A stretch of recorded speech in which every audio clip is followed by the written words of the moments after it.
Once, in a vast forest, 3 bears resided in a cozy little home.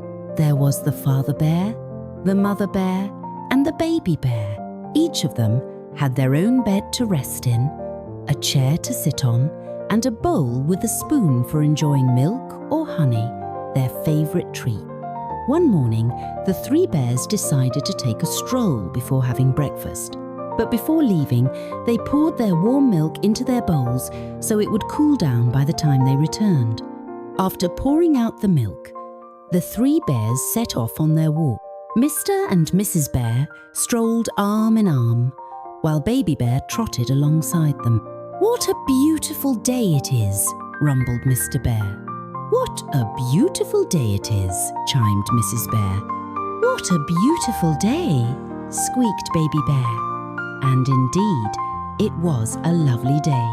The sun shone brightly, though it was still low in the sky, and its golden rays sparkled on the delicate webs stretched across the grass.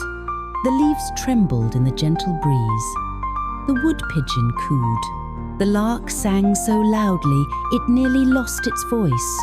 The sparrows chirped, the bee buzzed, and a yellow butterfly landed right on Father Bear's nose. "What a high-pitched noise these little creatures make," grumbled Father Bear as he brushed the butterfly away. "It's a shame they don't have deep voices like ours." "Yes," agreed Mother Bear, "your voice is far more impressive than the lark's. I would love to hear him growl the way you do." "Oh, my dear, you're too generous," rumbled Father Bear. "My growl is nothing compared to the lion's." And so, chatting as they went, the bears continued their walk. Now, in the same forest lived a sweet little girl named Goldilocks. She was the woodman's daughter, and her golden hair shimmered like sunlight.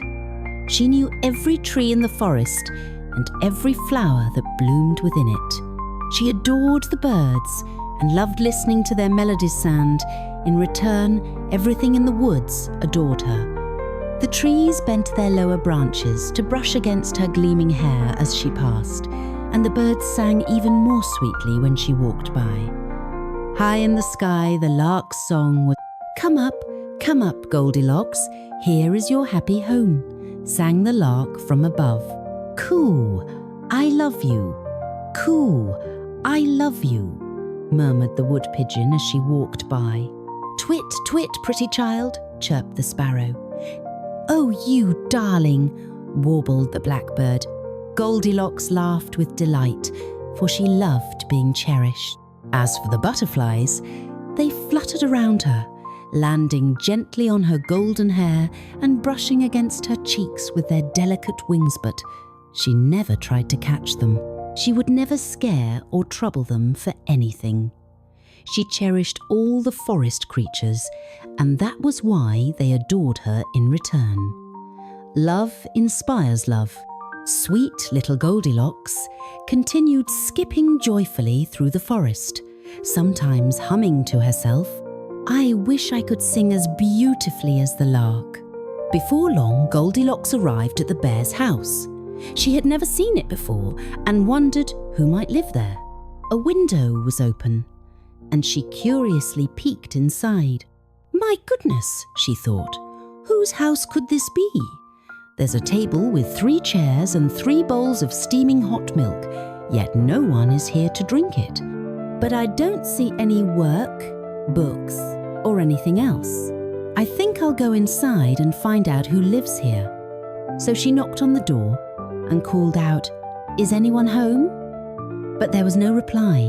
Goldilocks carefully stepped inside and looked around.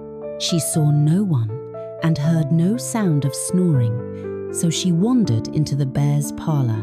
A warm fire crackled in the hearth, making the room feel cozy, and the steaming bowls of milk looked so inviting, as if they were saying, "Come and have some breakfast." The crisp early spring air had left Goldilocks feeling a bit chilly and, very hungry, so she sat down by the fire in Baby Bear's chair. It was quite small for her, but at first she only perched on the edge. After a moment, she stood up again and walked around the table, tasting the milk from each bowl. Baby Bear's milk was the sweetest because it had sugar in it, and Goldilocks found it delicious. So she took his bowl, sat back down in Baby Bear's chair, picked up his spoon, and finished all the milk. Now this was quite wrong. Even though Baby Bear was just a little bear, he still had the right to his own belongings. But Goldilocks didn't realize that. Unfortunately, as we mentioned earlier, Baby Bear's chair was too small for her. The seat suddenly gave way beneath her, and she crashed to the floor, bringing the bowl down with her. Then Goldilocks went upstairs, where she found 3 beds lined up in a row. She tried lying down on Father Bear's bed first, but it was far too long for her. Then she moved to Mother Bear's bed, but that one was too wide. Finally, she lay down on Baby Bear's bed, and it was just right. Feeling tired, she quickly drifted off to sleep.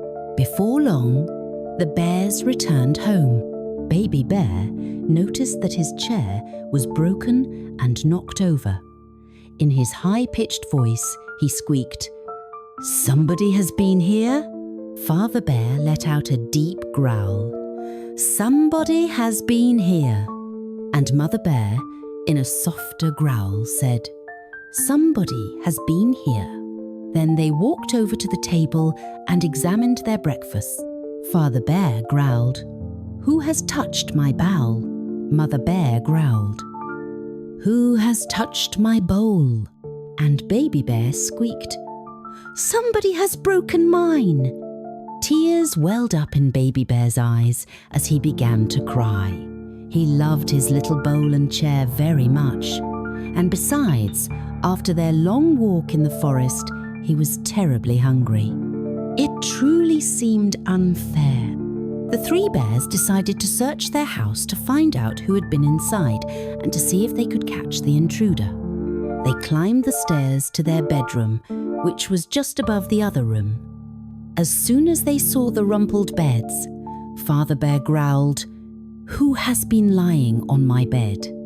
Mother Bear growled, "Who has been lying on my bed?" And Baby Bear squeaked, "Oh, there's a little girl in my bed. It must be her who ate my breakfast and broke my chair." Then Father Bear growled, "Let us eat her up." Mother Bear growled, "Let us eat her up." And Baby Bear squeaked, "Let us eat her up." The noise they made startled Goldilocks awake. You can imagine how terrified she was when she saw the 3 bears standing over her. She sprang out of bed and, without a moment's hesitation, leaped straight out of the window. The bears rushed after her. Father Bear managed to catch hold of her golden hair in his teeth, but Goldilocks pulled away, leaving a lock behind as she kept running.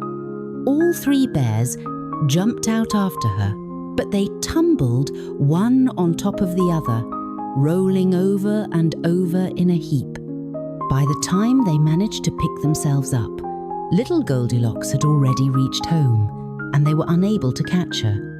But I do not believe she had behaved properly, though she certainly did not deserve to be eaten. It was very wrong of her to break Baby Bear's chair and eat his milk. I think Goldilocks will have to be very careful to stay out of the reach of the 3 bears from now on.